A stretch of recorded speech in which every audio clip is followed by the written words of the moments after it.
Have you heard about the man who went missing for 22 years and the only reason his body was found was because of images on Google Maps? This starts in Florida again, and William Mold called his girlfriend at around 9:30 p.m. saying that he was heading home from the club, but he never made it. The next day she reports him missing, but there were no crash sites reported, no weird crime scenes. It's like he just disappeared. For years, his family just had to accept that maybe he was kidnapped or abducted or worse. Until 22 years later, this random guy is looking at this neighborhood on Google Maps. He zooms in on the pond and stops. There's this weird pale shaped object under the water. It kind of looks like a car, so he tilts the angle and it's definitely a car. They reported it as a suspicious object, so a few policemen and divers go and check it out. They pull a car out of that pond. It's a white Saturn SL covered in algae. But when they wipe the windows and look inside, there is a human skeleton still stuck in the driver's seat, still buckled in. Turns out that was William Mold. He wasn't kidnapped, he wasn't running, he just swerved off the road and drove straight into that pond right behind the homes where people grew up skipping rocks and walking their dogs. For 22 years, he was just sitting there, visible from above in that pond, and no one ever knew. It's really eerie, it's so tragic, but honestly, I'm just glad now that his family knows the truth. And honestly, stories like this really make you question how many other people are out there waiting to be seen, hiding in plain sight. As always, thank you for listening to his story, and thank you for being here with me. I love you guys, all my true crime solving besties. Of course, I will see you in my next video. Mwah! Group hug.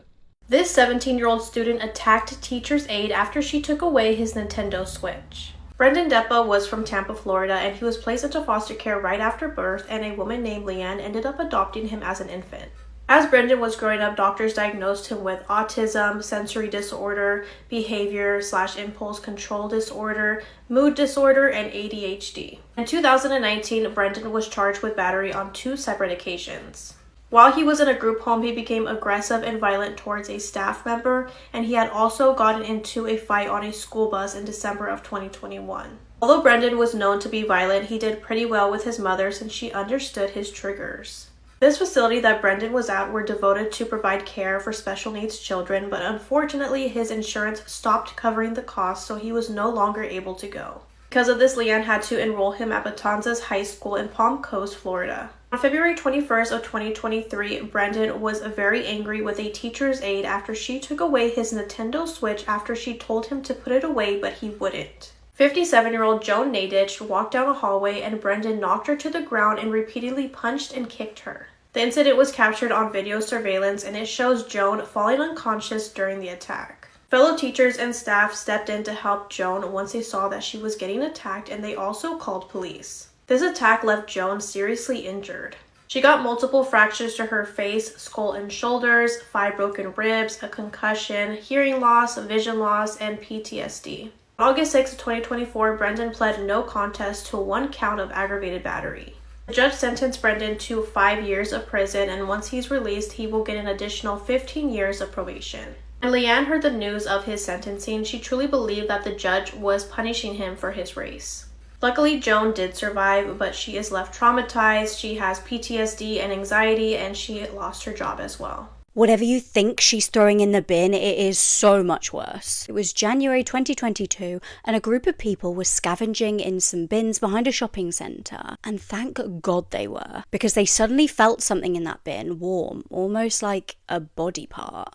Now rewind, 17-year-old Alexis Avila was a high school junior. And I don't know about you, but she looks very normal to me. She looks like a nice, sweet girl. However, she had a 16-year-old boyfriend and they were certainly not being particularly responsible. They ended up getting pregnant and they were only children themselves. And being young and honestly not wanting a child, they really didn't know what to do. They decided rather than telling their parents or God forbid a medical professional, they were just gonna kind of ignore it. As if this wasn't definitely the time that they needed to take some kind of action. Now, I don't know why, maybe it was the stress and the pressure of this news, but they ended up deciding to break up. But time had been moving very quickly and Alexis started getting stomach cramps. There was no denying it, she was giving birth. But she didn't have a plan, like nobody knew that she was actually pregnant. So you might be thinking, what the hell would you do in this situation? Well, she decided to take, honestly, the most disgusting action I could probably imagine. She gave birth to that baby boy inside the bathroom in her home in secret and then placed him in a bin bag. Alive, bear in mind, he was alive. She then calmly drove to the big industrial bins and just slung him in there like rubbish. A live baby, mind you. I cannot stress this enough. Bear in mind too, this was winter. It was so cold. She then hops back in her car and drives off as if it's just like, okay, problem solved. An hour goes by, and then 2, and time is ticking on, and honestly at any second a massive bin lorry could just come along and crush all of that rubbish into the back. It just doesn't bear thinking about. So 6 hours later, these people turn up to scavenge in the bins and they feel something. They pulled out the bin bag and found a child's body. Imagine their surprise when they realize this child is still alive. And bless them, they were panicking. They frantically started trying to warm this baby up, stroking its arms and legs, trying to like cuddle it inside of their coats, and obviously ringing the police. Emergency services raced straight over and got the baby the medical attention it desperately needed. Now thankfully the bins did have CCTV, so police were able to trace the number plate of the car that Alexis showed up in. And they showed up to Alexis's family home where her parents were and started banging on the door. And the parents were like, sorry, our daughter isn't pregnant. What do you mean she's abandoned her newborn in a bin? She's never even been pregnant. Now Alexis immediately started turning on the waterworks, trying to get the sympathy vote, saying that she had only just found out that she was pregnant 1 day prior and therefore she just panicked. Meanwhile, the baby was getting the urgent medical attention that it needed and it was put into foster care, thank God. Now Alexis doubled down on her lies and also started saying that this was all due to her mental health struggles and it wasn't really her fault. She ended up pleading not guilty, but obviously with the CCTV and everything, she did ultimately get found guilty of child abuse involving great bodily harm. But here's the bit that really gets me. She got 18 years in prison, right? But if that baby hadn't been so strong and resilient, that baby would have died and she would have been facing murder charges. Maybe if those people had showed up an hour later, this would be a totally different story and the child wouldn't have survived. Just because some good Samaritans turned up and saved your child, I don't see why she should get a lesser sentence. Now, another crazy story which involved somebody scavenging in a bin and ultimately finding something absolutely shocking, 2 human legs, is the Camden Ripper case, and I've just covered that over on my podcast, The Bourne Investigation. It's honestly wild. Manchester Police describes this couple's murder as one of the most vicious killings that they have ever came across. I'm True Crime Caitlin, and this is the double murder of Frida Hunter and Joe Gallagher. Today's case takes place in the lovely area of Hyde, Manchester. On the 28th of February 1979, a friend of the couple would arrive at their home at 3 Hill Bottom Street after they didn't manage to get in touch with the couple for the past few days. In fact, no one had heard from them or seen the couple since 4 days prior when Joe went to pick up Frida after her shift at a nearby hotel. The friend would walk around to the back of the house and that is when they noticed that the kitchen window had been smashed in. They then forced their way into the home only to discover the bodies of their friends. Lay in their bed was 20-year-old Frida and 30-year-old Joe, and it looked like they would just lay in bed hugging, but both of their heads had been completely smashed in and there was blood everywhere. It was determined that each of them had sustained at least 14 blows to the head with a heavy hammer, which completely shattered their skulls. They were bludgeoned to death. And investigators actually determined that Joe had leaned over Frida in an attempt to shield her from the attacker, and that was the position that they were found in. Manchester Police began an extensive investigation trying to determine who committed this heinous act and why, but they really struggled. The couple had been dating for around about 2 years and they were in a very happy, healthy, stable, loving relationship. Joe was originally from Wythenshawe and he was exceptionally smart. He excelled throughout school and worked as a lab technician for a little bit inside of Manchester's grammar school before he went off for a short career in the army. Some would describe him as being a little bit of a hippie, however, despite having that very tough looking exterior, on the inside he was a very kind, gentle person. Frida was originally from Scotland and she had moved down to Manchester in order to go to college where she was studying a creative arts degree. However, she ended up dropping out of that because she didn't really like it, but what she did like was Manchester. She loved the area, she loved the culture, and she had found love in Joe. So she decided to stay. She would be described as a bit of a shy girl, but incredibly vibrant. The couple were a little bit on the alternative side. They were involved in a local biker group which had connections to the Hells Angels. They were really into heavy rock music, and both of them smoked cannabis. But they had no enemies whatsoever and were considerably very well liked. Because of their connection to the biker group, they had friends all over the country, and so police conducted over 2,000 interviews,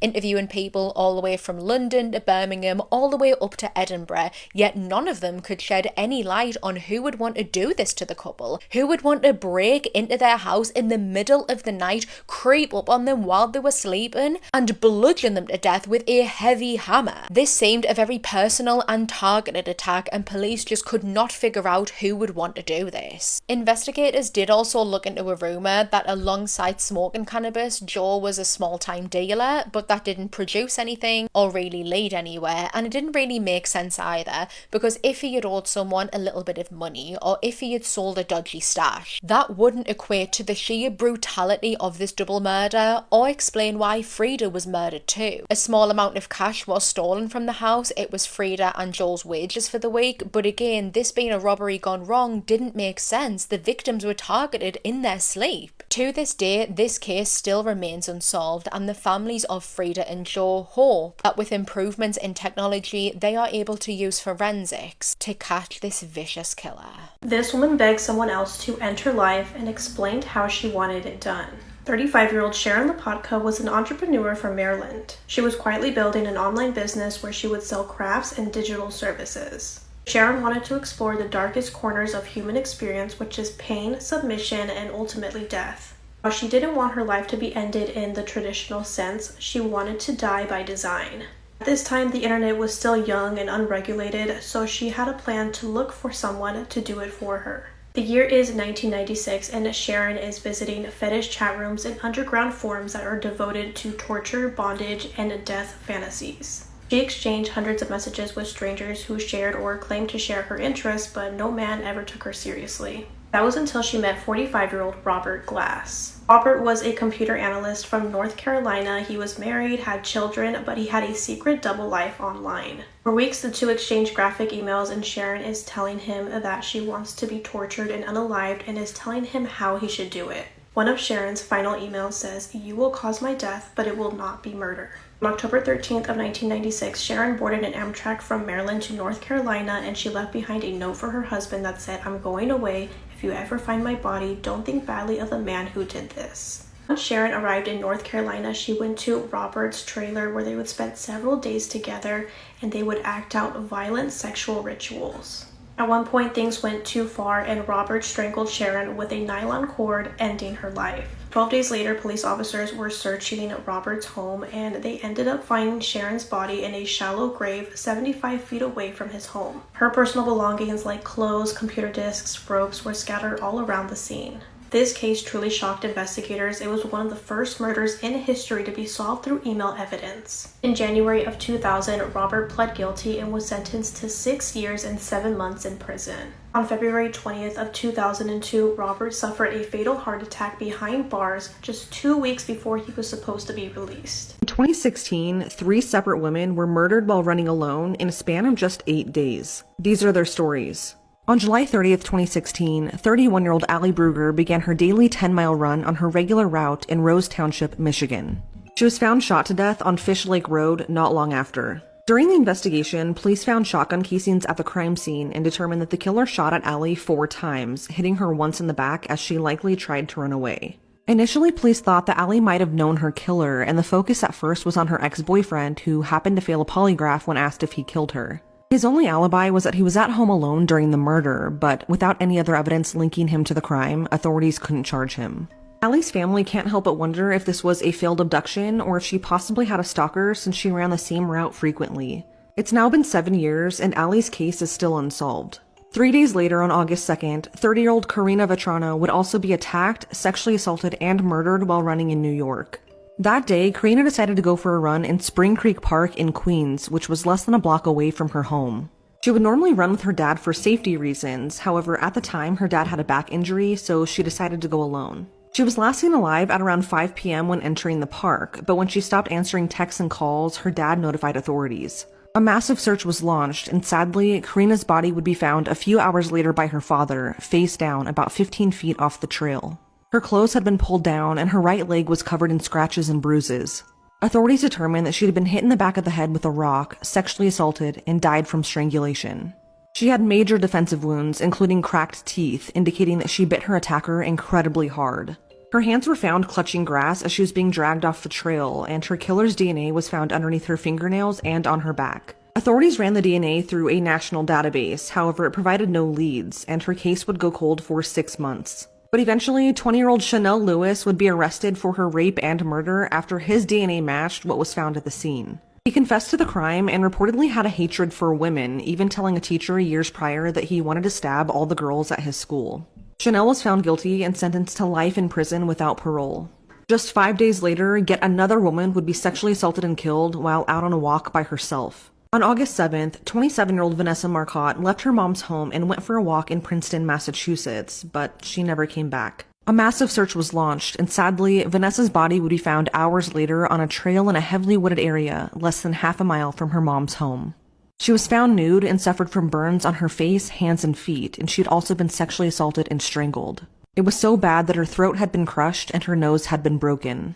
Her clothes, phone, and AirPods were all missing from the scene, but authorities were able to recover DNA from her killer. According to witnesses, Vanessa was last seen alive at around 1 p.m. walking and talking on the phone, but a black SUV was also seen following her. Witnesses were able to give a description of the man driving the car, but Vanessa's case would go cold for nearly a year. Finally, in April of 2017, a state trooper stopped 31-year-old Angelo Ortiz in his black SUV and noticed that he matched the description. Angelo voluntarily submitted his DNA and it came back as a match. He had no prior criminal history and was married with 3 children at the time of Vanessa's murder. He was also a third-party contractor with FedEx and was described as extremely perverted. Along with his DNA matching, his phone records confirmed that he was in the area of the crime scene at the time of the murder. Angelo was charged with Vanessa's murder and sentenced to life in prison. He'll be eligible for parole in 45 years.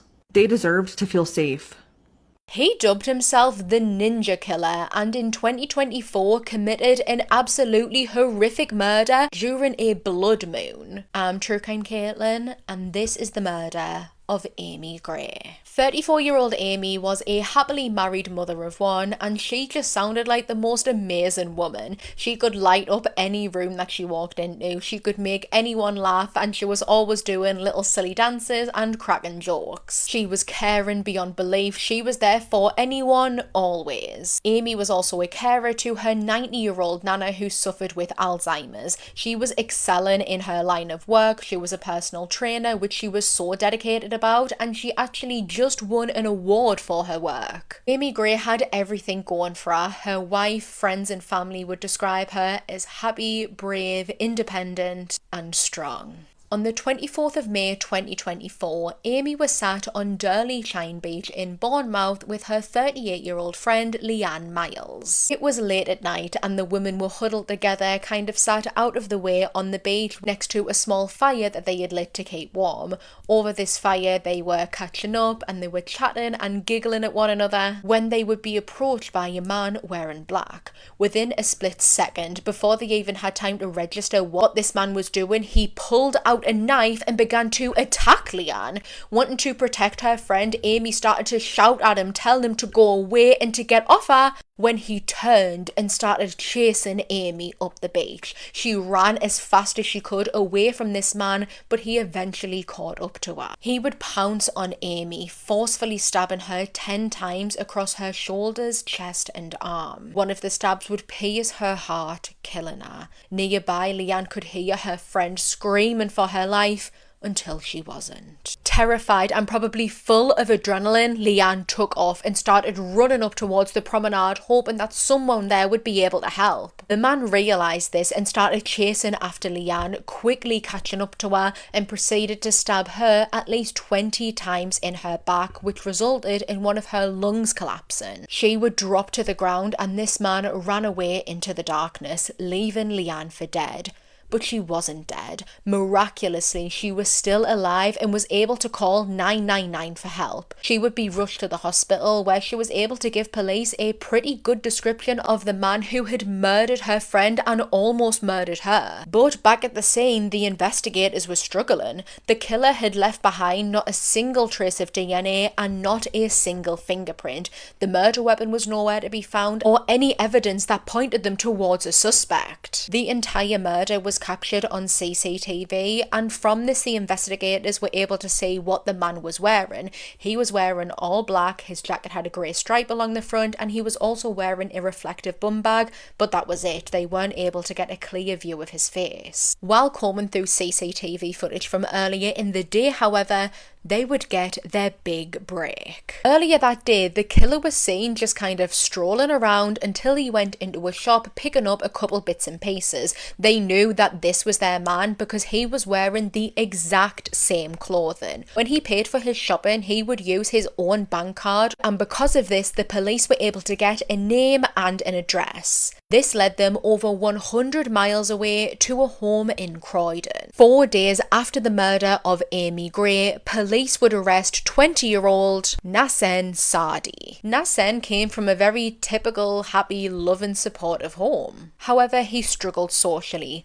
Girls weren't really interested in Nasen, and any time he had tried to make a connection with a woman, he would be knocked back, and because of this, he started to develop a hatred and a rage towards women in general. He didn't have many friends, and although he did have some autistic traits, he has never been diagnosed with autism. He was a student at the University of Greenwich, where he was actually studying criminology. Nasen was known to, during some of his lectures, ask really strange questions that weren't relevant to what they were discussing whatsoever. He had a keen interest in forensics, police investigations, and how they managed to track down killers. On one occasion, one of his lecturers even asked him, "You're not planning a murder, are ya?" In the months prior to the murder of Amy, Nasen had spent an exceptional amount of time researching extensively what he was going to do. He wanted to experience committing a murder and get away with it. He did lots of research on different knives and weapons, purchasing an array of them which he kept at his home. He would Google things such as, quote, "How sharp are kitchen knives, and is it harder for a killer to be caught if he does it in a different town?" He spent some time scoping out what type of place he wanted to commit the murder in, eventually landing on wanting to do it at a beach, and he even went into detail like searching sandy beaches and stony beaches and which of them would be easier to run on so that he could get away after committing the murders. Eventually he decided on Durley Tyne Beach in Bournemouth, over 100 miles away from his home in Croydon. He would arrive in Bournemouth on the 21st of May 2024, and for 3 days, mainly at night, he would walk up and down the promenade, looking out at the different CCTV cameras and likely scoping out a victim. On the 24th of May, just before midnight, he would spot Amy and Leanne sat together, minding their own business, laughing, catching up, when he pounced on them, beginning his senseless attack. Nasen Sadi would go on to be found guilty of the murder of Amy Gray and the attempted murder of Leanne Miles. For this, he was handed a sentence of life imprisonment with a minimum of 39 years to serve. This case inspired so many horror movies, including the terrifying movie The Strangers. A family massacred in their cabin and no one heard anything, and this case is still unsolved to this day. The Keddy cabin murders are one of the most bizarre unsolved mysteries. Since it's October, you guys have been asking me to cover the most terrifying true crime cases I know, and this is a case that makes me afraid to be home alone at night. Sue Sharp had 5 children with her husband Jim, but Jim was a really angry, abusive man. He was very violent towards his family, and then it came out that Jim was actually SAing their 2 daughters. So Sue divorced him and escaped her abusive ex by moving her entire family across the entire country to Keddy, California in 1980. And to say that Keddy is a small town would be a massive understatement. Keddy was a small, remote mountain town with a population around 60 people at the time. 60, like 60 people. But by 1981, Sue and her 5 children, 15-year-old Johnny, 14-year-old Sheila, 12-year-old Tina, 10-year-old Rick, and 5-year-old Greg, were happily living in cabin 28 at Keddy Resort. Family did not have a lot of money, and the cabin was way too small for a family of 6. It was only a 2-bedroom cabin, but it was theirs. This was their fresh start, and things were good at the time. Sue found work, and the kids made great friends. April 11th, 1981 was a Saturday, and it seemed like everyone made plans with their friends for this Saturday evening. The 2 younger boys were going to have a friend sleep over. His name was Justin, and the oldest son, John, was going to have a friend over. His name was Dana. 14-year-old Sheila was going to be staying the night at her friend's cabin, and this was actually the cabin that was directly next door to her cabin. And this is a sleepover that would ultimately save the 14-year-old girl's life. When Sheila woke up the next morning and returned home, she was, at only 14 years old, the one to discover the gruesome scene. Back at cabin 28, pools of blood surrounded the entire living room. There were blood splatters covering the walls all the way up to the ceiling. And there, laying in the middle of the living room, were 3 lifeless bodies that were all bound and gagged.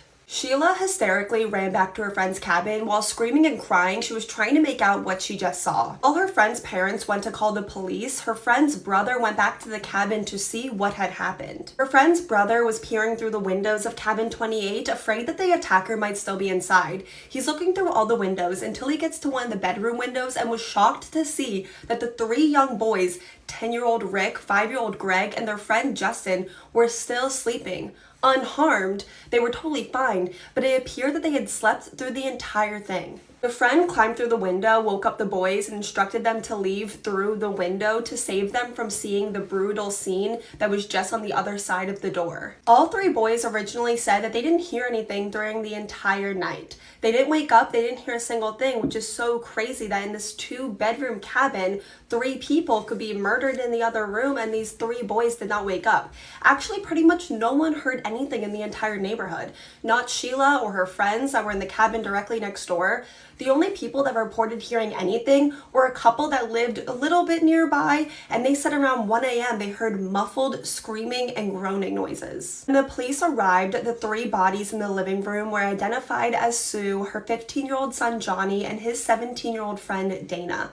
All had been bound, gagged, and brutally killed. Bloody weapons were found all over. Hammers, knives that had been used so viciously that they were bent. Sue was not wearing anything from the waist down, but reportedly there were no signs of SA, which I don't know if I believe. Sue's own undergarments were used to gag her, and then tape was placed over her mouth. The phone had been taken off the hook. There were no signs of forced entry, but Sue was known to keep the door unlocked. And Sue's 12-year-old daughter, Tina, was missing from the cabin. There were no signs of her, no signs that she had been killed in the cabin, other than a very small amount of blood that was in her bed. Originally, the investigators thought that maybe Tina was the main target, that this could have been a kidnapping gone wrong, gone violent.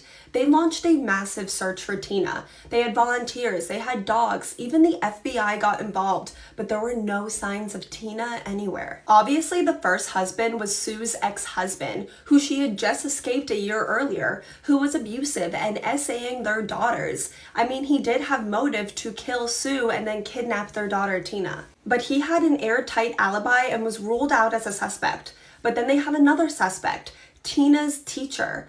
Turns out 12-year-old Tina's teacher was kind of oddly obsessed with her. Reportedly, he had a photo of her on his desk at school and a photo of her at his own home, which is so effing weird no matter how you phrase it. But he had an airtight alibi as well and was also ruled out as a suspect. But that same teacher ended up moving the area shortly later and was arrested for SAing another young girl. And then something really interesting happened. You remember how the 2 younger siblings were left unharmed, as well as their friend Justin, who was sleeping over? All 3 of them slept through 3 people being brutally murdered in the other room in this tiny 2-bedroom cabin. Well, that friend Justin had a nightmare that night that might not have just been a bad dream. He might have actually seen the entire attack, and his brain kind of tricked him into thinking it was a nightmare. Justin told the sheriff sheriff that in his dream he saw two men enter the cabin and attack Sue, Johnny, and Dana. And in his dream, the same weapons that the two men used to attack him were the same weapons that were used in the actual attack, a detail that Justin would not have known. Justin could actually describe these two men well enough for composite sketches to be drawn. The one man was taller with long dark blonde hair and the other man was shorter with dark hair, and both men were wearing sunglasses. Oddly enough, the one man in the sketch looked a lot like Justin's own stepfather, Marty Smart. Marty was said to be aggressive, angry, and even abusive towards his wife and stepson. Allegedly, he even tried to run them both over with his car during an argument. And reportedly, around the time of the murders, Marty was actually angry with Sue Sharp because after leaving her abusive husband, she was coaching his wife to leave him, which is obviously a motive. At the time of the murders, Marty actually had a friend living with him who was a felon named Bo, and Bo was a shorter man with dark hair. And Marty's own wife actually suspected her husband and Bo to be involved in the Keddy murders. She said the night of the murders, the two men went out drinking and were gone all night. And by the time they got home, they were wearing different clothes, were burning something outside, and were both wearing sunglasses. Both men were questioned by police, and both of them said a lot of suspicious things while being questioned. Like while they were out at the bar, they saw two men that looked a lot like them and also like the sketches. And also that Marty was missing a hammer and he suspected that someone had stolen this hammer from his house. So if his hammer was at the crime scene, that would be why. But reportedly, Marty was able to pass a polygraph test, but after being questioned by police, both men moved out of the area. Actually, they moved out of the entire state of California, which is totally not suspicious at all. But after this, neither man was ever questioned by police ever again. Allegedly, the sheriff on the case and Marty were very close friends, which leads many people to suspect that there was a possible cover-up. But sadly, after this, the case went cold for a very long time.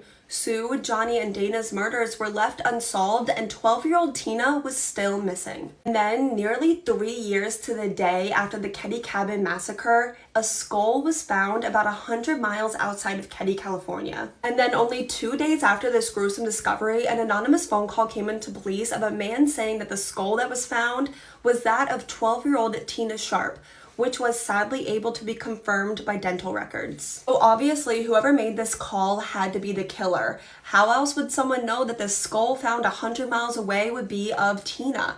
They were able to actually record this phone call, but the tape recording was lost for years. Now, after finding the remains of 12-year-old Tina, the Keddy Cabin massacre became an unsolved quadruple homicide. The surviving Sharp children were sent to live with their father, which is honestly so sad because the only reason Sue and Johnny Sharp were even in Keddy, California was because they were escaping their abusive father, and then 14-year-old Sheila was back living with the man that SA'd her. The two main suspects in the case, Marty and Bo, have since passed away, but there are new investigators on the case that claim they are still investigating new leads. After Marty passed away, the new investigators on the case actually found out that after Marty moved out of the area, he went to therapy, and he actually confessed to his therapist that he was the one that killed Sue and Tina Sharp. The therapist says that she went to the original investigators on the case, told them about Marty's confession, but they never followed up with her. The new investigators also found buried deep in their boxes of old evidence a letter that Marty wrote to his wife 16 days after the Keddy Cabin murders. The letter that Marty wrote to his wife read, and I quote, "I've paid the price of your love, and now that I've bought it with 4 people's lives, you tell me that we are through. Great. What else do you want?" You see, it's things like this that actually make me believe that there was a cover-up or that the original investigators were just the worst police officers of all time, because how are you going to tell me that Marty confessed twice to being involved in this crime and that was just buried in evidence and never looked into? In recent years, the new investigators say that they are really determined to solve this case. They say they are still doing new DNA testing. They even claim to have living suspects that are still out there, and they say they even found DNA that was on tape at the crime scene that actually matched one of their living suspects, which could possibly mean that Marty and Bo were actually innocent all along. But honestly, I really do believe that Marty and Bo are guilty until proved otherwise, but let me know what you guys think. It's really terrifying to me that in a town of 60 people, you only have 60 suspects, that a quadruple murder could not be solved,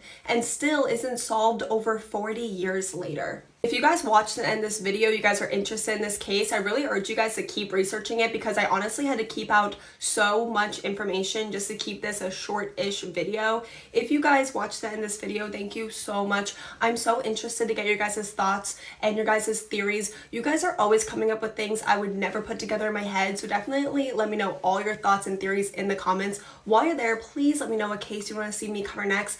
I honestly was going to post this video yesterday, but I was listening to old One Direction songs for about 6 hours in bed, so I'm really sorry, but I promise I'll be back tomorrow with another video. I love you guys so much. If you're doing anything this weekend, please be safe, and I will see you guys tomorrow for my birthday video. This 5-year-old girl trusted 3 older kids who wanted to be her friend, but it nearly costed her life. On September 13th of 2025, Amari Jones stayed with a trusted family member in Cleveland, Ohio, while her mother, Ontavia, underwent a medical procedure. What should have been a normal day turned into every parent's worst nightmare. At some point during that day, the family member noticed that Amari was missing. They searched, they panicked, and when they couldn't find her, police were called. Ontavia was notified, and once she arrived, she ran straight to the EMS vehicle and she saw her daughter unresponsive and severely injured. She stated that her daughter was almost unrecognizable due to the trauma she had suffered. Earlier that day, Amari had been approached by 3 children, 2 boys who were 8 and 9 and a girl who was 10 years old. These children presented themselves as friendly, and once Amari gained their trust, they took her by the hand and led her to a nearby field which was far away from the adults. Amari was excited because she believed that these children wanted to be her friend and play with her, but that was far from the truth. These sick-minded children end up attacking Amari and don't stop until she falls unconscious. Once she's unconscious, they start beating her, pull out her hair, and even take off her clothes. With her clothes, they tie it around her neck to strangle her, and the torture didn't end there. Those 3 children then grab sticks to essay this 5-year-old girl, and before leaving, they urinate all over her. This was not an accident. This was not kids just playing around. This was deliberate harm on a 5-year-old child. After the attack, Amari was left alone in the field, naked and bleeding.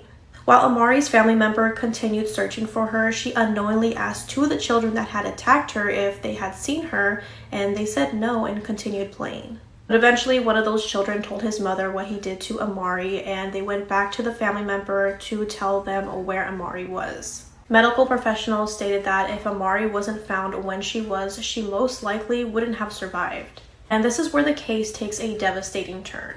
Despite the severity of what Amari endured, authorities told her mother that 2 of the children couldn't be criminally charged because of their age. To her, it felt like the system was saying that her daughter's suffering didn't qualify for justice. Thankfully, Amari did survive, but she is deeply traumatized. Amari is struggling behaviorally and emotionally. She's in therapy and has a hard time talking about what happened. Ontavia is also dealing with her own trauma, stating that she has sleepless nights, loss of appetite, and has a constant fear that justice will never come for her daughter. They found a teenage boy rolled up inside of a gym mat head first. His face was swollen, there was blood everywhere, and the cops said it was an accident. His name was Kendrick Johnson, and one afternoon his mother waited patiently for him to come home from school, but Kendrick never showed up. After hours of waiting, his mom felt like something was off, so she reported him missing the next morning. That day, everything at school seemed normal. Students were walking through the gym like usual until one of them saw something that was very strange. A pair of feet were sticking up from one of the rolled up gym mats. They jumped on top of the other gym mats, looked closer, and what they found was Kendrick, head first inside of a vertical mat, leaking with blood, and his face was swollen. And somehow the story became he must have slipped inside while trying to grab his sneakers at the bottom, but his shoes weren't at the bottom of the mat. They were on top of his body. They claimed a 5'10" teenage boy climbed head first into a 14-inch wide mat for a shoe and somehow got stuck. But Kendrick's shoulders were nearly 20 inches wide, so he couldn't have just slipped in unless someone forced him. A pool of blood was also found near his body that did not match his blood, so this led to even more questions that his parents demanded answers to. They viewed his body and what they saw haunted them. His face was deformed, his skin was discolored, and when the funeral home returned his body, his organs were gone. They said they were destroyed during normal procedures, but no one could explain how how or where they went. His parents refused to let it go, and they had his body dug up twice just so they can get some answers. Both independent autopsies came to the same conclusion. This was not an accident. Kendrick died from blunt force trauma. He was murdered. But then it got even worse. The school had cameras all over, but when investigators pulled the footage, 85 minutes were missing. The rest of it looked chopped up and edited, but again, no one could explain why. Then these rumors started about two brothers at the same school as Kendrick, Brian and Brandon Bell. Some students said they didn't get along with Kendrick and even getting into a fight at one point, but when the case went public, the brothers lawyered up and they refused to speak. Guilty people always seem to do the same things. Oh, and their dad was also an FBI agent, which only fueled suspicion because what were they so afraid of saying? Who would have the power to erase footage? No one was ever charged, no one was ever arrested, and today Kendrick's death is still ruled as an accident. But after everything I just told you, do you really believe that? As always, thank you for still being here with me and spreading awareness for Kendrick's case. I am so sorry to his family for the injustice that they're still living through. I just hate to see when families are broken and the person who did it is walking free. But I love you guys. I will see you in my next video. Mwah. Group hug.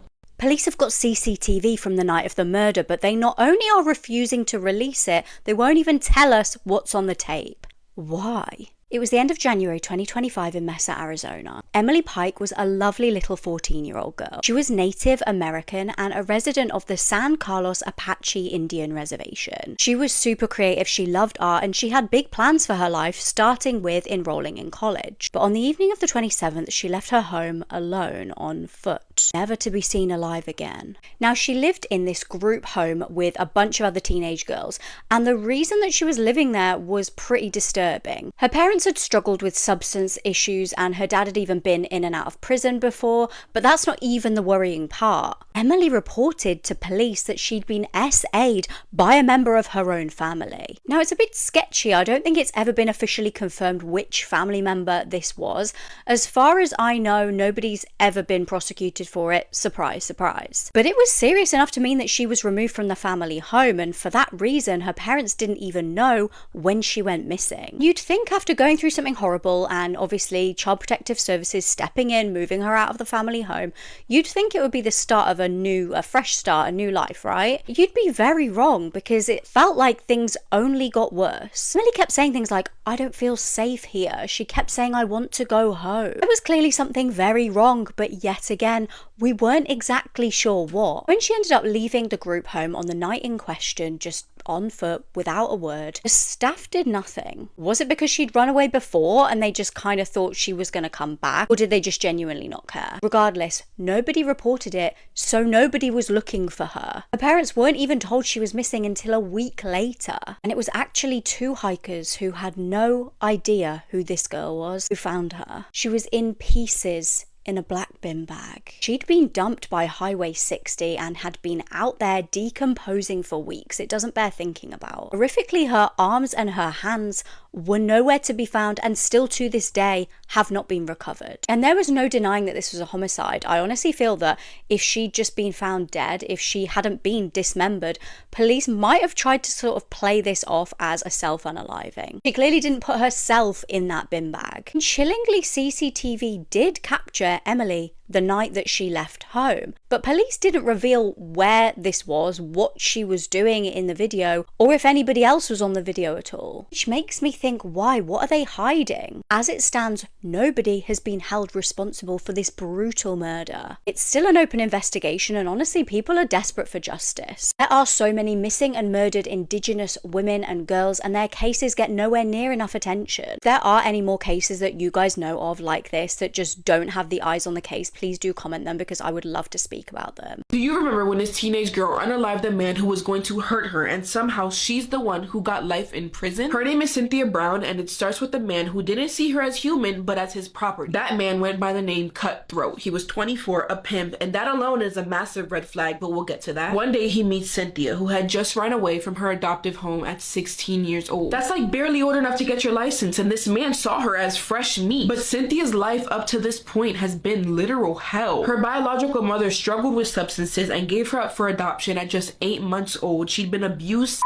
physically and was in and out of juvie by age 13. So when Cutthroat started love bombing her, caring for her, providing her shelter, she finally thought that somebody actually loved her. But that was so far from the truth. Their relationship quickly turned toxic. He groomed her and made her believe that her life only had value if somebody paid for her body. This monster would tell her things like some people were born whores and that she was one and that nobody would want her but him. Yeah, this guy was a complete weirdo and he began physically assaulting and forcing her into selling her body just to make him more money. And when she'd refuse, he'd pull a weapon to her head and choke her so hard that she'd pass out. So on the night of August 6th, when he ordered her to go out and make him some money, she had no other choice but to obey. Like, what was she gonna do? This man had complete control over her. It's pitch dark. Cynthia is just standing there in the middle of a Sonic parking lot and this man pulls up right next to her. His name is Johnny Allen. He's 43 years old, a youth pastor. A youth pastor. The irony is absolutely sickening. Johnny rolls down the window and asks her if she's hungry and if she's up for any action. She said yes, and she agreed to $150 because, again, what choice did she have? They go back to his place, and that's when Cynthia starts feeling really uncomfortable. Johnny was bragging on and on about how he was in the military, how he was a sharpshooter, and showing off all his weapon collection. And Cynthia's here like, I'm not gonna get out of this house alive. Her instincts are screaming stranger danger. At some point, Johnny told her to hop on the bed and he starts touching her body, but then suddenly he got up and reached under the bed. Cynthia's heart dropped. She thought that he was reaching for a weapon. In full panic, she puts her hand in her purse, grabs out a weapon, and shoots him in the back of the head. Cynthia is shaking, but there's still one problem. She knew that if she returned back to Cutthroat empty-handed, she would be in more trouble. So she took all the money that she could find and she fled the scene in Johnny's truck. Within 24 hours, Cynthia was caught and arrested. And this is where you'd expect the court to ask the obvious questions. Why was a 16-year-old girl being sold for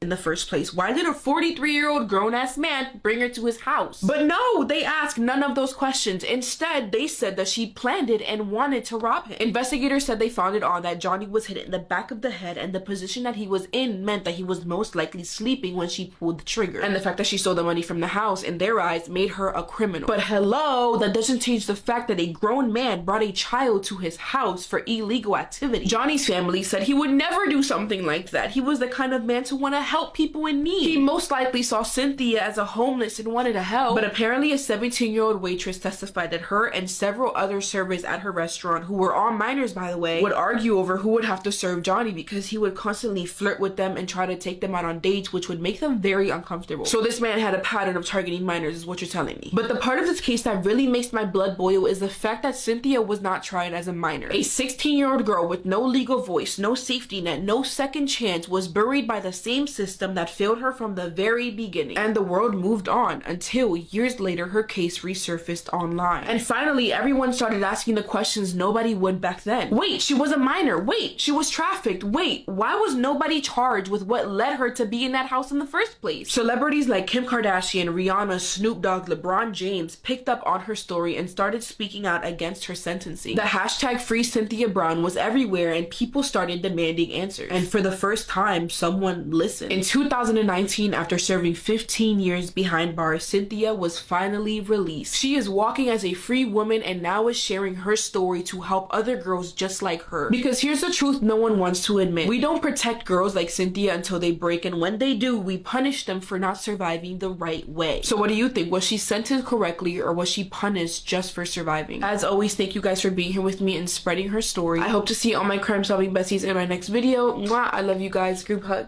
Have you guys ever heard the story of the UFO that landed at an elementary school? This is actually one of the most famous and credible UFO sightings in history, since over 60 children saw a UFO land and aliens exit the ship. For a lot of people, this is actually concrete proof that aliens have already visited Earth. The entire month of October, I've been sharing with you guys the most terrifying true crime cases I know, but today is actually my birthday, so I figured we could talk about something equally as crazy, but maybe a little bit more lighthearted while you guys get ready with me. It was 1994 in Zimbabwe in a rural, small farming town outside the capital city called Rua. There is a very, very expensive private elementary school called the Ariel School where all the students came from very wealthy families and the ages range from 6 to 12 years old. But this story really starts 2 days before, on September 14th, 1994. Hundreds, if not thousands of people all reported seeing bright objects traveling through the sky all over the southern part of Africa. And then 2 days later, something remarkable happened at Ariel Elementary School. Around 10 a.m., all the students were let out for recess, but all the teachers stayed inside for a faculty meeting. The only adult actually outside was a volunteer parent who ran a snack shed that I guess they had at recess. And then shortly after being let out for recess, the students started to see something shiny in the sky flying towards them. A crowd of 62 children came to watch as the silver saucer landed in front of them. And then tiny gray men wearing black jumpsuits with huge black eyes exited the ship. One of the men, as the children described it, began to run in slow motion as the other men either stood next to or on top of the spacecraft and just stared at the children. Some students recall other smaller aircrafts with colorful lights hovering above them. Remember, the ages range in like 6 to 12 of these students, and some of the younger students actually got scared and hysterically ran to the volunteer at the snack shop to tell her what was going on, but the adult didn't believe them, thought they were playing like a prank on her, and refused to go check and see what they were like hysterically crying about. But the students that stayed at the aircraft said that they did not feel fear. They knew that the beings were not there to hurt them. And as the children stood and stared at these beings, the aliens actually began to speak with the children telepathically. Thoughts entered each of their heads that they were not thinking. And what the aliens told the children was a warning that the human race needs to start taking better care of our planet or something terrible will happen. And then the UFO and the aliens left, and the 60-some children ran inside, hysterical and excited, telling their teachers what they just saw. But of course, the teachers really didn't believe them. They thought this was make-believe, like a game, that kids have, wild imaginations. The kids went home, they told their families, and same thing, the families really didn't believe the kids. But none of the 62 children have ever changed their story. Even now, 30 years later, while they're adults, they all stick to their story about what they saw. And since these students were so adamant about what they had seen, the headmaster actually had them write out and draw everything that they saw. And I've been putting those drawings throughout this video, but I'll put them on the screen now as well. I'm also going to insert clips now of the students recanting what they saw. You tell me if you think they're lying. Playing down over there on the log. Yeah? And then we saw something shiny, so we all ran down over there. And it was in the early morning? It was at break time. Yeah? And then we saw something shiny. And we saw two people. They were in tight black suit. And they had big eyes. And we didn't actually see their nose, but it was quite small. And their mouth was quite small as well. One of them was running in slow motion up across the ship. And the other one was standing beside the ship. I couldn't see the eyes or the nose or the mouth. It was just blank, like a piece of paper. Mm-hmm. When they came, I thought they were crazy. Was this the first thing you thought? I thought they were crazy just coming to our school doing nothing. And all I saw was something like silver coming down. And I said, what must that be? And everybody's crowding it. I must go crowd too. You saw one UFO that's surrounded by little ones? Yeah, one big one. One spaceship. Yeah? With little ones around. Yeah? And what happened with the little ones? The little ones, they were just flowing around in the air. They didn't touch the ground. They didn't touch the ground. And that, these made the silver lights? Yeah. They were making different color lights, like green, like red. they'd flash to green, then they'd go to blue, and then purple. green. Yeah, purple and red. But it was like it was going like each one to each one, but quickly. Were they yellow? No, I didn't have a silver crayon, so I did it yellow. Yeah. I think they came here to try and warn us that the children that. Because we're young. We've got a long time. We've got a long time till we die. To warn us that when we're older, there's something going to happen to the earth. Yeah, not to pollute. Because we're young, we can still prevent it. Yeah. Now, I'm sure a lot of you guys watching are either parents or teachers, interact with kids in some way. Maybe you guys have younger siblings. You know it's pretty much impossible to get one kid to go along with a prank or keep a secret. Now we're talking 62 children for 30 years have gone along with this prank or this lie. I don't buy it. If I told my 3 nephews to play a prank on their parents that they saw a UFO, I bet they could keep that prank going for maybe 5 minutes. This story actually made huge news in the media right away, and a lot of respected psychiatrists and research wanted to go and interview the children. Even a Harvard professor and psychiatrist went to interview the children. And every single expert or child psychiatrist that has spoken with the children have all said that these are children telling the truth. And you can actually tell that because the children's stories, most of them actually vary a little bit when it comes to the details. All 62 of the children's main story is the same, but small details vary. Experts have said that when children come together to tell a lie, the story is exactly the same word for word because they rehearsed it. And when children are coming together and they're telling a story and it's the truth, the details will be a little bit different because it's coming from their own memories and their own point of view, if that makes sense. So like I said, this happened 30 years ago. Everyone that was there that day are adults now. They still all stick to their story and they actually stay in contact via a Facebook group. And a lot of their parents and teachers have actually come out recently and apologized for not believing them and have said that they 100% believe that aliens came to their school that day. And I actually forgot to mention this, but after this happened, the students showed the faculty and their parents where the spacecraft landed, and right there, exactly where the students all pointed to, was this burnt area of grass. All the grass was bent down and burnt and black. But like I said in the beginning, for a lot of people, this is the most credible UFO sighting, and for a lot of people, this is proof that not only aliens are out there, but they have already come to Earth. Because how else would you explain 62 children with the exact same story? I don't know. I believe it. Let me know what you think. All I can say is I'm sure that those same aliens that came to Earth that day are really disappointed with how we've treated our planet in the past 30 years. And if that doesn't truly terrify you, I don't know what will. If you watched the end of this video, thank you so much for spending a little bit of my birthday with me. Let me know in the comments if you believe that the children actually saw a UFO that day, if they actually spoke to aliens. Let me know if you like this kind of video. Maybe not always doing true crime, sprinkling in some other things as well. But until then, I love you guys so much, and I will see you next time with another video. Here's the thing about this. You commit one of the worst crimes imaginable, and then you say, oh, I had a really bad childhood, that's why I did it.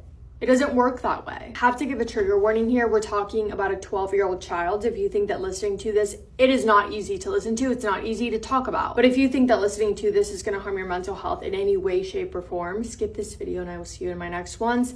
Take care of yourselves. I mean it. I love you. Shanda Renee Sharer was born in 1979 in Pineville, Kentucky to Stephen and Jacqueline Sharer. After her parents divorced, her mother remarried and the family moved to Louisville, Kentucky. When that marriage also eventually fell apart, Shanda, her mother, and her older sister then moved to New Albany in Indiana, a small city just across the Ohio River. By the fall of 1991, Shanda was 12 years old. She was starting at a new school and trying to find her place there. Luckily, she was such a likable girl that making new friends came so easily for her. There was nothing about her not to love. She was bright, she was outgoing, she was friendly, she was kind, she was beautiful. She was such a girly girl, but at the same time very athletic. She was in cheerleading, but also played softball and baseball. All around, the exact kind of girl that you would want to be your friend. At her new school, Shanda met a girl called Amanda, and the two quickly became very close, but their friendship didn't start off like a usual friendship normally does. They actually got close because they both found themselves in detention. It was over a misunderstanding and very unlike Shanda, because she wasn't the type of girl to get in trouble, but the two of them spent time together obviously in detention and continued to do so afterwards. They very quickly became close friends, and then that friendship developed into something romantic. They exchanged notes, they spent time together, and by all accounts, it looked like they genuinely cared for each other in the way that young teenagers do when they experience their first real feelings towards somebody else. It was exciting, it felt real, and it was the reason why Shanda Sharer would not make it to see her 13th birthday. Because to describe the relationship that they had as smooth sailing would be far off. As it turns out, Amanda was already in a relationship. So Amanda was a couple years older than Shanda, and she was already dating another teenage girl called Melinda Lovelace. Melinda did not take it well when she found out about Shanda and Amanda. She didn't accept it, but she also didn't walk away from it. Instead, she fixated on it. Things between Melinda and Amanda then fizzled out, but now in Melinda's head, Shanda was the person to blame for ruining her relationship. And when Melinda saw Amanda and Shanda together at a school dance for the first time, whether she knew she was doing it or not, it felt like she made it her life's mission to ruin everything everything that she could for Shanda. Shanda's mom, meanwhile, had started to notice some changes in her daughter. I don't think that she knew, or at least at this point, that her and Amanda were romantically involved, but even just as a friend, Amanda was not the type of person that seemed to be a good influence on Shanda. The fact that they met at detention was already off-putting. In fact, it was Amanda's fault that both of them were in detention, but the real concern came when Shanda started caring a lot less about the things that she once cared about. She wasn't into sports as much. She no longer cared about getting ready for school, doing her hair, doing her makeup the way that she used to. She started dressing differently, stopped caring about her schoolwork in the way that she once did, and her mom knew that it had to be because of Amanda. Add to that the fact that when Amanda would come around, she had this sassy, cold personality about her. Call it a mother's intuition, but she was not a fan of Amanda's. And neither was the dad, because even though the parents were divorced, Shanda's dad was still very much in her life and she would spend weekends at his house. He was also not a fan of Amanda. He just got a bad vibe. So Shanda and Amanda are in this relationship, and Melinda becomes this person that is constantly throwing so much hate towards Shanda, writing her letters saying very, very disturbing, mean things, calling her names, trying to fight her when she sees her out in public, just being absolutely terrible towards her. And things got so bad that Shanda's mother eventually found out about this. And as a mom, you're naturally going to do whatever you can do to protect your daughter. So Jacqueline decided that she wasn't just going to let this happen. So she pulls Shanda out of school. She transfers her into a different school. She was trying to put distance between Shanda and the situation. And after enrolling at this new school, Shanda and Amanda still tried to stay together, but eventually things just sort of fizzled out. Shanda no longer saw Amanda as a priority for her anymore, and maybe it was just because they weren't seeing each other as much, or maybe it was because she too got tired of dealing with Melinda. Either way, she started to move on, and her parents were happy to see that because she started acting like herself again. They kind of got a wave of relief knowing that they were able to get their daughter out of a bad situation and back on track doing the things that made her happy and making new friends with people who were kind and actually had good intentions. But none of that mattered because Melinda had made up her mind. She had decided that she needed to get rid of Shanda forever. And by the time that January arrived, she had found the people to help her do it. Now is probably a good time to tell you that Melinda Lovelace had not had an easy life. She had grown up in a deeply troubled household. Her father, Larry Lovelace, had been convicted and was serving time, and Melinda herself had been subjected to awful treatment from him as she was growing up. Investigators and psychiatrists who later examined her described her to be a young woman who had been profoundly damaged by her upbringing and who had developed an intense possessive approach to relationships, leaving no room for rejection or competition. And please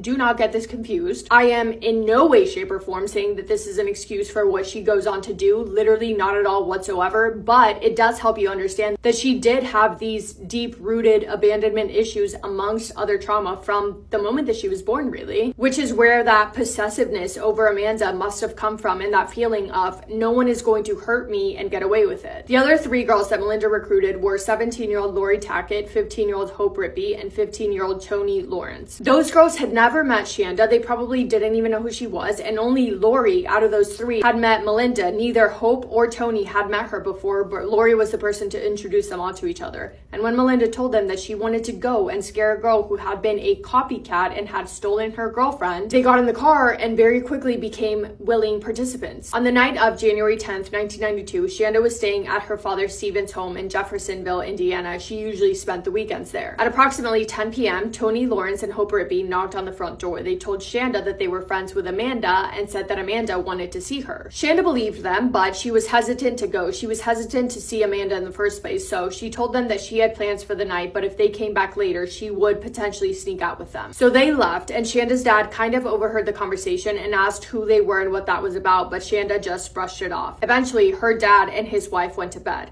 When the girls came back, Shanda decided to go with them. She walked out and she got in the car. Lori was the only one out of the group that had a car, so she was driving, but Shanda could have never expected that Melinda Lovelace was hiding in the back seat. As soon as Shanda was inside the car, Melinda lunged forward. She grabbed her by her hair, she pulled her head back, and she pressed a to her throat. She demanded to know about Shanda's relationship with Amanda. Lori started driving and they headed toward a location they called the Witch's Castle. It's an abandoned ruined stone structure in Indiana, about 10-15 minutes away from Shanda's dad's house, known locally for ghosts, scary, spooky stories. At the Witch's Castle, Shanda was dragged out of the car and taken inside of the abandoned building. She was bound with rope. Melinda taunted her, taking the rings off of her fingers. Hope tore off her Mickey Mouse watch that she had on and she played with it. Lori started making making claims about the site being linked to witches and death. I guess she was very into witchcraft and the occult, but she was very clearly saying things in an attempt to terrify Shanda. At one point, she lit a shirt on fire and told Shanda that that's what she would look like at the end of the night. They continued taunting Shanda, but they got worried, they got nervous that passing cars would possibly be able to see them inside.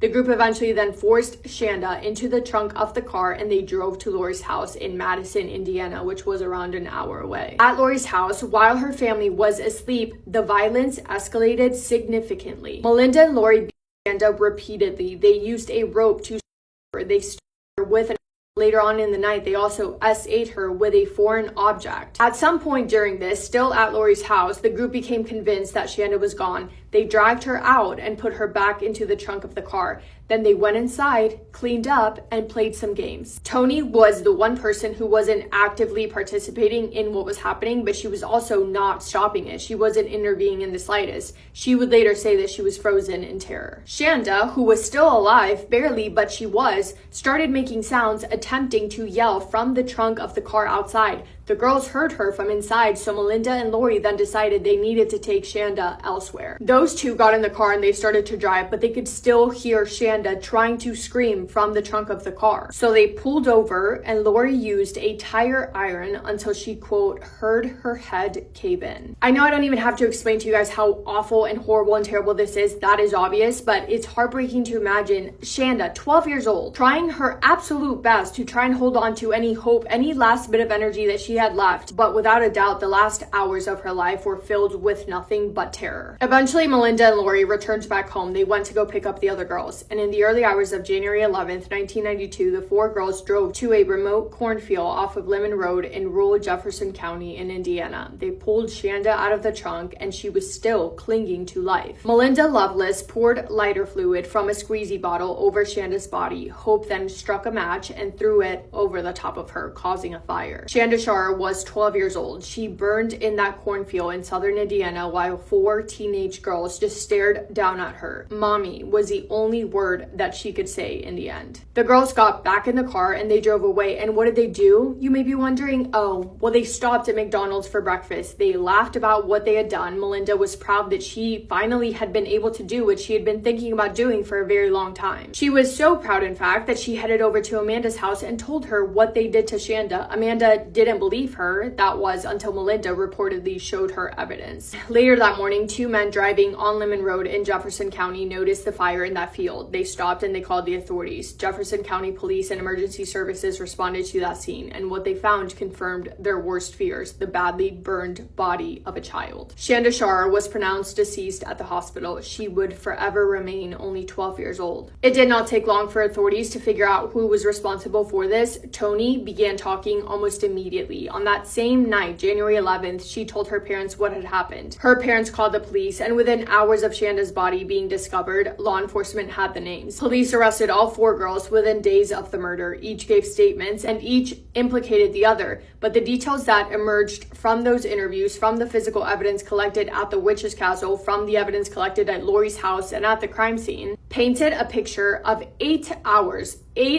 of sustained cruelty that Shanda Shar was subjected to. Melinda Lovelace, aged 16 at the time of the crime, pleaded guilty to 3 charges. She was sentenced to 60 years in prison. She was released in 2018 after serving 26 years. Lori, age 17 at the time of the crime, pleaded guilty to 3 charges. She was sentenced to 60 years as well. She was released in 2007 after serving approximately 25 years. Hope, 15 years old at the time of the crime, also pleaded guilty. She was sentenced to 35 years. She was released in 2006 after serving 14 years. Tony, aged 15 at the time of the crime, pleaded guilty to criminal confinement only, stating that she did not participate directly in the violence but failed to intervene or seek help. She was sentenced to 20 years in prison and was released in 2001 after serving only 9 years. She was the first one of the 4 to be free, but all 4 currently free. Shanda's family has never fully recovered. How do you? Grief is already such a difficult thing, let alone when it's unexpected and when the person is so incredibly young. Her mom has spoken publicly over the years about the ongoing pain of losing a child, losing her daughter in such a violent, senseless way. Quote, "She was just a little girl. She was just 12 years old." I'm like in shock, not only at how I'm in shock about everything in this case. About the fact that they did so many things at Lori's house, about the fact that nobody got help, about how young Shanda was, about the reason why, because she stole her girlfriend, and shocked about the fact that these girls, 15, 16, 17 years old, how do you even like think of such violence at any age, but especially as a high schooler? It's beyond me. That's all for me today. Thank you for spending time with me and for listening to Shanda's story. I hope you guys are having the best day. If not, go do something to make it the best day. Make somebody happy, and I will see you in my next video. Massive kiss on the forehead to every single one of you. This is the story of Tiffany Hall. East St. Louis, 1995. Young Tiffany decided that she didn't want to go to middle school no more. So she dropped out. But she turned right around and got arrested for kicking her mother because her mother didn't play that. She called the police on her ass, and she was charged with domestic battery. She was sentenced to 1 year probation, but just 1 month into that probation, she violates it because she cannot obey the curfew, and she kept skipping out on drug tests. But that ain't even what put her ass back in front of the judge. She set her mother's apartment on fire because she was angry. She was sentenced to 2 years in juvenile detention and released in May of 1997. In 1998, 16-year-old Tiffany finds out that she's pregnant. She drops her first load. The following year, she drops her second. In August of 1999, her youngest child, 2 months old, falls limp in her arms. Tiffany runs back into the apartment to ask her mother for help. As soon as her mother seen the baby, she immediately rushed the two to the hospital. Now, when they got to the hospital, the doctors are looking at this 2-month-old baby who was just born healthy, looking bruised up, abused. The doctors called CPS, and both of her children were taken away. Now, the 2-month-old, they said, was beaten so severely that she still suffered from the damages from it. At the age of 7, she was still wearing a diaper and not speaking. Even though they took her children away, she did not get charged with any criminal charges. Instead, they made her take parenting classes. And in August of 2001, she got one daughter back. And in April of 2002, she got the other one back. They said she was cleared. She's deemed as a fit mother, which is crazy because in 2002, the same year she got her second daughter back, she was charged with theft for using stolen credit cards. Tiffany spent most of her time with her best friend, Jamila, and I've also seen Janilla in articles as well. I don't know who's wrong, but I'm gonna just say Jamila. Tiffany and Jamila met in kindergarten, and they both got pregnant at the age of 16. Jamila was a foster child. She was in and out of foster homes damn near all of her life. Just like Tiffany, Jamila got her children taken away. She had whooped her son with an extension cord, which caused CPS to be called. And just like Tiffany, Jamila had to take parenting classes, and she also got her children back. But Jamila said, I ain't doing that no more. She got her shit together. She enrolled in college. She got her tax refund check. She bought her a car. She got on her shit. At a very young age, Jamila had 3 children, a son born in 1999, the other son born in 2003, and baby girl born in 2004. In 2006, Jamila was pregnant with her 4th child. She was 23 at this time. Finding out that she was pregnant again, of course, she couldn't wait to tell her best friend. But what surprised her is that Tiffany said, girl, guess what? I'm pregnant too. The two were excited that they were going to be pregnant again. Tiffany called her man who was in the army and told him the good news. Now, it wasn't really clear if Tiffany lived with Jamila, but she was always over there watching the kids because Jamila was still actively trying to get her life together, work, school, all that. So Tiffany was a big help.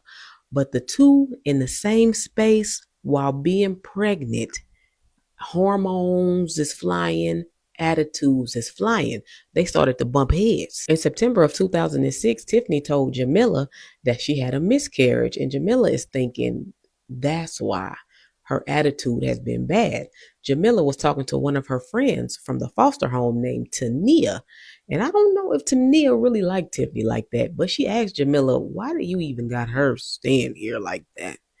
And Jamila said that she helps out with the kids and I feel bad because she just had a miscarriage. That same day, Tiffany had Jamila's kids and was dropping them off to their father, and Jamila decided to call Tiffany, but that phone call turned left. Now, it's unclear why, but the two started arguing, and Jamila hung up on Tiffany. Jamila made that phone call from her friend's phone, and Tiffany started calling it back, and Jamila like, don't even worry about it, man. Just let it ring.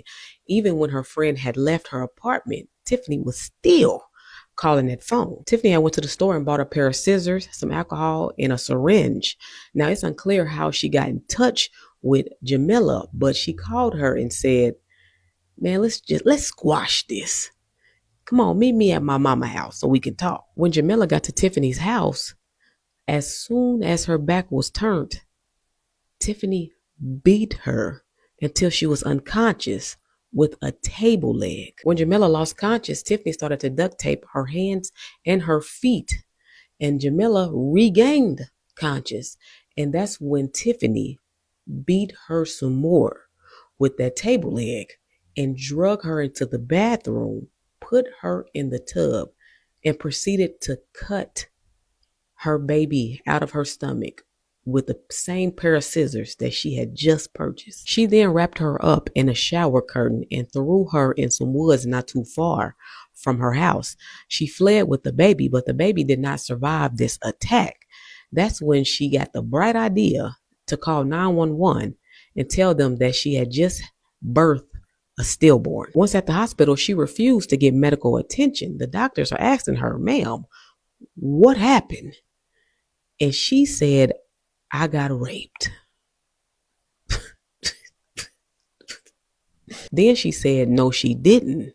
But there wasn't no physical harm to the baby, as the doctors could see. So they wasn't really sure what to think. Plus, she wasn't even letting the doctors touch her. So they just said, okay, you had a stillborn. 3 days later, on September 18th, Tiffany then goes to Jamila's baby father's house to pick up the kids and her car. Now, this was normal, so he wasn't thinking, nothing of it. He got the kids ready and sent them on with Tiffany. She took the kids back to Jamila's apartment and gave them each some cough syrup, and one by one drowned them in the bathtub.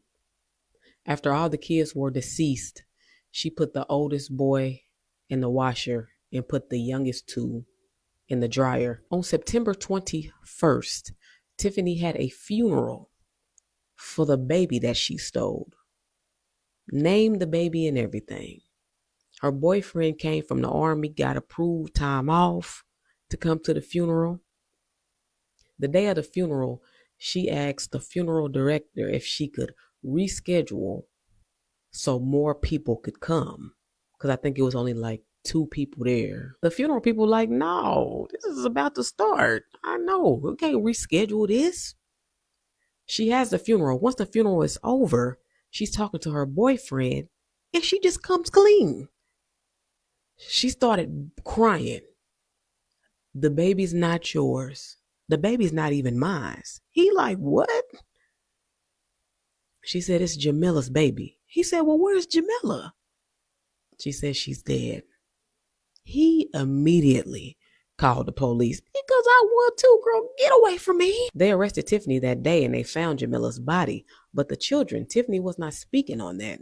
So they went to the baby father's house and he said, I sent them kids with Tiffany on the 18th. The police went to Jamila's apartment looking for pictures of the children so they could put it on the news. They had a search party going. They had cadaver dogs searching the wooded area where Jamila's body was. They just didn't know that the children were right there. After 2 days in custody, Tiffany finally tells the police where the children are. And when they re-entered the apartment this time, they could tell because the smell had hit them. Tiffany was charged with 5 counts of murder, but she pled not guilty. This caused her to go under psychiatric evaluation, and she was diagnosed with unresolved mental issues. Her IQ was in the mid-70s, and she was diagnosed with psychotic disorder, schizophrenia, PTSD, bipolar, the list goes on. Her trial was in June 2008, and even though they were seeking the death penalty, Jamila's family didn't want her to get sentenced to death. They said life in prison will be much better for her. They want Tiffany to sit and think about what she did every single day for the rest of her life. And you know what? I respect it. But my question is, what was the reason? Were you trying to get your man back from the army? Because, people who do that, they wasn't able to have a child, or they always wanted a child. You had children already. This case was unbelievable. Tiffany is a psychopath. The fetus that she had a funeral for was dug up and buried next to her mother and her siblings and named Harmony. What y'all think about this one, Yellow Tape? Because I don't even know.